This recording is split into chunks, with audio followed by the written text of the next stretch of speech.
taka dæmi 37.4 þar sem Gameskip að fljúga frá Mars með 0,985 sé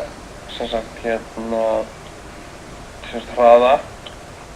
sem sagt miðað við yfirborð á plánetunni. Þegar að Gameskipið akkúrat yfir yfirborðinu, þá sem sagt ljós frá yfirborði Mars þá blikkar sem sagt ljós á yfirborði Mars á og af. Það sé bara svona eins og lendingarljós eitthvað svoleiðis. Þess að það eitthvað sem sagt sem á Mars sem sagt fylgist með ljósinu og meðan við hann að þá var ljósið hjá honum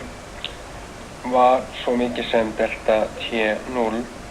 sem sagt 75 sinnum 10⁻⁶ sekúndur. Það spurt í A sem sagt gaurinn á Mars eða sem sagt flugstjóri Gameskipsins að hvor sem sagt að sem sagt mæla réttan tíma og tíminn svolítið fyndið spurning því að í raun og veru þá segir hann það að þetta sem sagt sé sá sem sé þennan tíma hér að það sé sá sem á yfirborði Mars ef við erum sem sagt með Mars hér og hér séum við með einhvers konar sem sagt Gameskip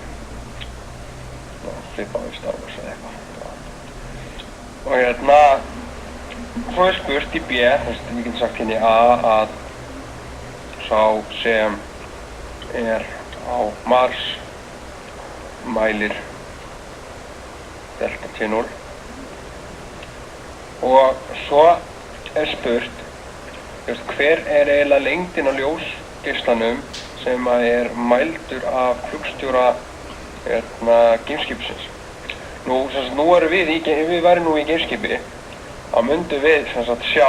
ljósið blikka í lengri tíma og til þess að finna það út og þá myndum við segja sem sagt að delta T tími sem við erum að sjá ljósið á væri sem sagt delta T sem væri delta T0 deilt í rótinni af 1 - u í öðru deilt í c öðru. Það þýðir sem sagt að við erum með delta T0 deilt í 1 sem sagt nú uð okkar 0,985 c við erum með 0,985 í öðru, c í öðru, svo lengjum þetta hérna deilt í c öðru, styttum út c öðru og það fáum við svo mikið sem við getum sem sagt fleygt hérna sem sagt 75 sinnum 10⁻⁶ sekúndur skulum ná mér í og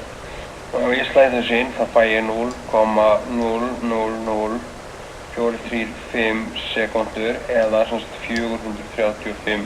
mikrosekúndur sem ég upplifi ef ég í Gameskipinu sem ég upplifi þetta ljós loga